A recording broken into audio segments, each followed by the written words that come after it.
नमस्कार दोस्तों। Constitutional voice and world insight के इस एपिसोड में आपका स्वागत है। हम बात कर रहे थे नरेंद्र मोदी की। हम बात कर रहे थे नरेंद्र मोदी के जीवन की। आज हम बात करेंगे उनके राजनीतिक पहलू की, उनके मुख्यमंत्री बनने की, उनके मुख्यमंत्री बनने में आने वाली समस्याओं के बारे में। किस प्रकार से 2001 में गुजरात में राजनीतिक उठापटक हो रही थी। 2001 एक ऐसा साल था जब गुजरात ने न केवल भूकंप जैसे प्राकृतिक आपदाओं का भी सामना किया, बल्कि एक राजनीतिक तूफान का भी सामना किया, जिसने राज्य में राजनीति को एक नई दिशा दे दी थी। ये साल था जब राजनीति की जमीन पे नरेंद्र मोदी नाम के एक ऐसे नेता ने कदम रखा, जब एक ऐसे बदलाव लाया वो, जिसकी गूंज आज भी हमें सुनाई देती है, जिसकी चर्चा आज भी होती है। और आज ये वही नरेंद्र मोदी हैं जो गुजरात से बाहर आकर आज भारत के प्रधानमंत्री के रूप में विराजमान हैं। सोचिए, जब गुजरात की राजनीति में और भाजपा में बहुत ही उठापटक की राजनीति हो रही थी और बहुत ही अंदरूनी तनाव था, बहुत ही अंदरूनी उतार चढ़ाव था, उथल पुथल थी।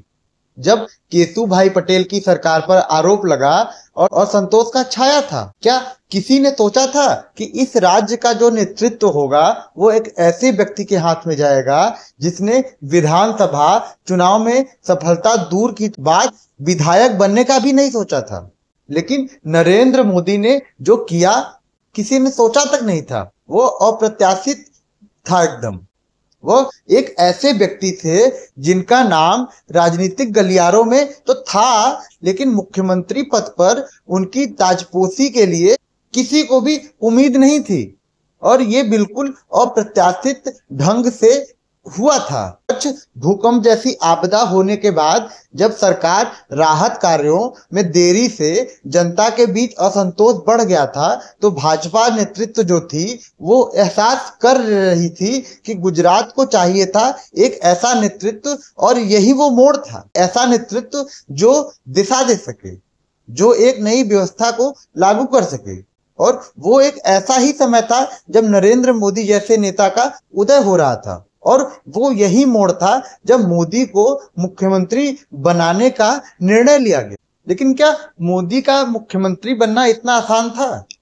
एक ऐसा नेता जो कभी विधायक भी नहीं है और वो मुख्यमंत्री की रेस में कोसों दूर था, उसके मुख्यमंत्री बनने की कोई भी परिकल्पना हो सकती थी और पार्टी के अंदर रहने वाले नेता को स्वीकार्य था क्या एक ऐसे नेता को मुख्यमंत्री बनाया जाना? तो आज हम चर्चा करेंगे और हम उस गलियारे में आपको लेकर चलेंगे, उस राजनीतिक घटनाक्रम पर आपको ले चलेंगे जहां पर एक ऐसे नेता ने दृष्टिकोण, रणनीतिक सोच और नवीन नेतृत्व से गुजरात को एक नई दिशा दी।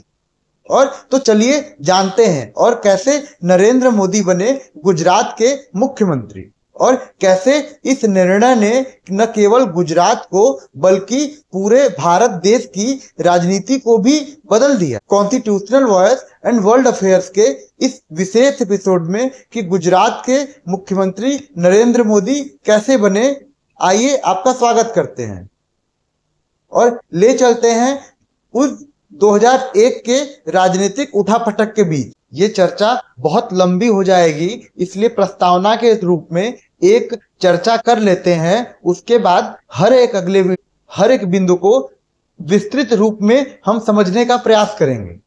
इसमें जब हम सबसे पहले देखते हैं तो वो केशु भाई पटेल की सरकार का असंतोष ही हमको सबसे पहले नजर आता है।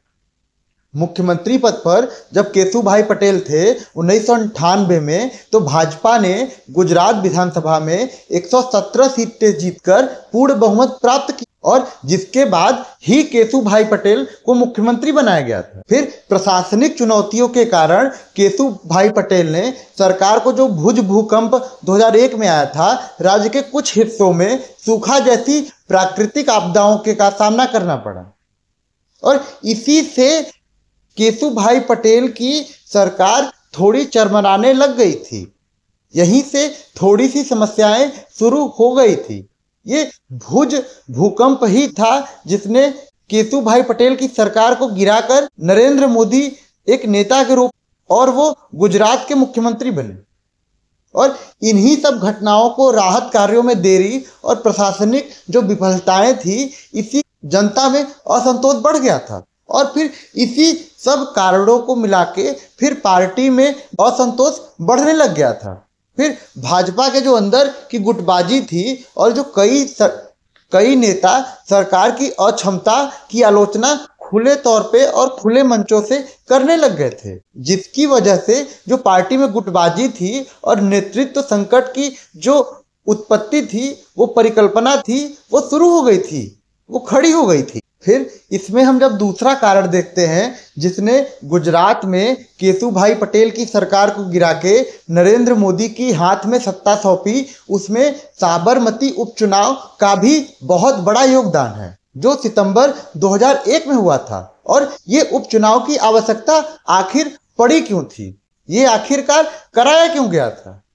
जो साबरमती विधानसभा की सीट थी, यानी वहां के जो विधायक थे यतिन ओझा, उन्होंने इस्तीफा दे दिया और इसी वजह से उपचुनाव की स्थिति बन गई थी। और ओझा की बगावत और कांग्रेस के साथ गठबंधन ने भाजपा के लिए चुनौती खड़ी कर दी। फिर जब चुनाव परिणाम आए इसके, तो जो भाजपा उम्मीदवार थे बाबू भाई जमुना भाई दास को हार का सामना करना पड़ रहा, जबकि कांग्रेस उम्मीदवार नरहरि अमीन ने जीत हासिल की।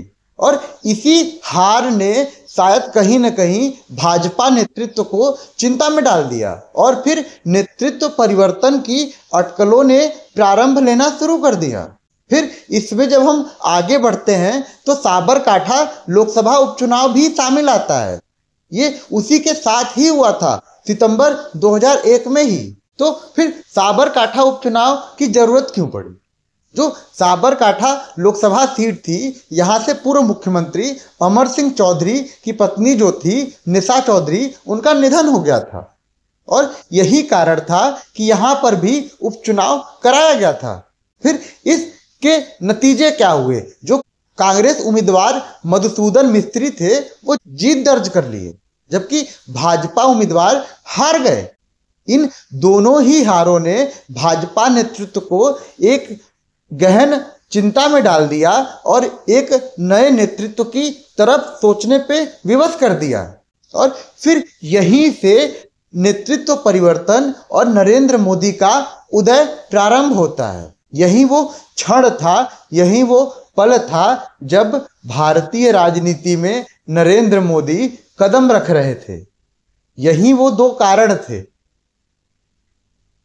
जिसकी वजह से केशुभाई पटेल को अपनी सरकार गंवानी पड़ी। नेतृत्व परिवर्तन और नरेंद्र मोदी का आखिर उदय हुआ कैसे?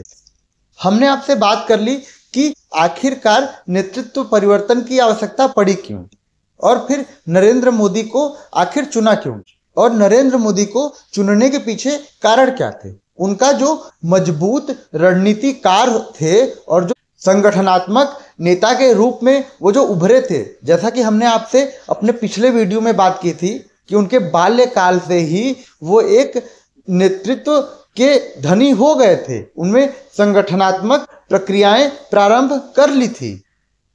तो यही सब वो कारण थे जो आज नरेंद्र मोदी को मुख्यमंत्री बनने में योगदान निभा रहे थे।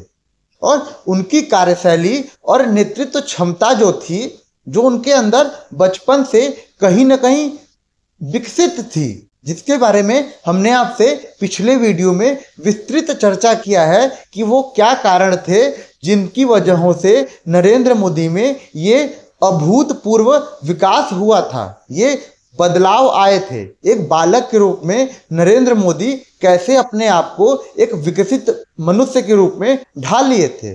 अगर आप उस वीडियो को नहीं देखे हैं तो जाइए और उस वीडियो को पूरा देखिए।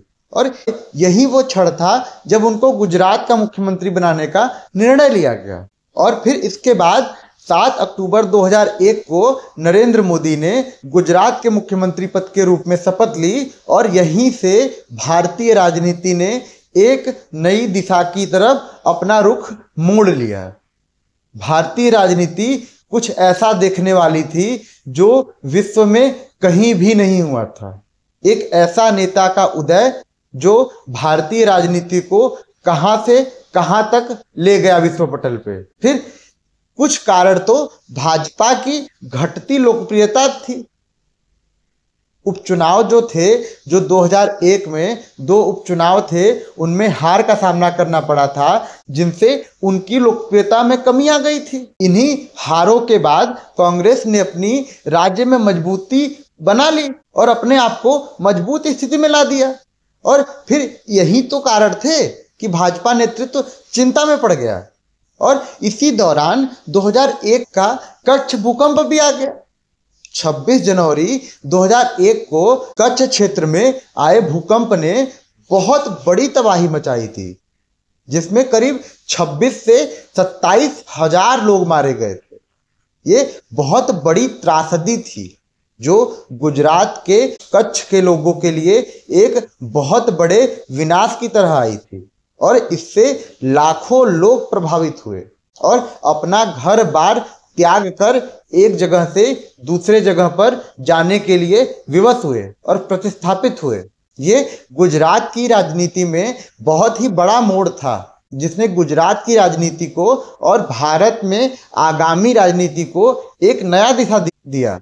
और फिर राहत कार्यों में फिर कुछ देरी हो गई थी, जिसकी वजह से प्रशासनिक विफलता और जनता में असंतोष बढ़ गया था। फिर इसी वजह से बहुत ही आलोचना हुई और इसी के साथ केशुभाई पटेल की फिर विदाई हो गई और नेतृत्व परिवर्तन ने अपने को एक नए रास्ते पर ले जाना शुरू कर दिया था, जो नरेंद्र मोदी के हाथों में जाने वाला था। उपचुनावों में हार और प्रशासनिक विफलता, प्रधानमंत्री अटल बिहारी वाजपेयी ने केशुभाई पटेल को मुख्यमंत्री पद से तुरंत हटा दिया और हटाने का निर्णय ले लिया। और 7 अक्टूबर 2001 को नरेंद्र मोदी को मुख्यमंत्री पद की शपथ दिलाई गई, जिससे राज्य की राजनीति में एक नया अध्याय प्रारंभ हो गया। 2001 में गुजरात में राजनीति में कई महत्वपूर्ण घटनाएं घटी थी, जिसमें केशुभाई पटेल की सरकार की असफलताएं, उपचुनाव में हार, कच्छ भूकंप, तबाही, नेतृत्व परिवर्तन, इन सब घटनाओं ने राज्य की राजनीति की जो दिशा थी और जो दशा थी उसको प्रभावित कर दिया था, जिसने नरेंद्र मोदी को मुख्यमंत्री बनने का मार्ग दिखाया। हम अगले वीडियो में हर एक बिंदु पर विस्तृत और गहन चर्चा करेंगे। हर एक पहलू को हम गौर से देखेंगे कि कैसे राज्य में 2001 में गुजरात के मुख्यमंत्री नरेंद्र मोदी बने। Constitutional voice and world insight के इस एपिसोड में आपका स्वागत है। अगर ये वीडियो आपको अच्छा लगा तो कृपया लाइक करें, सब्सक्राइब करें और शेयर। धन्यवाद।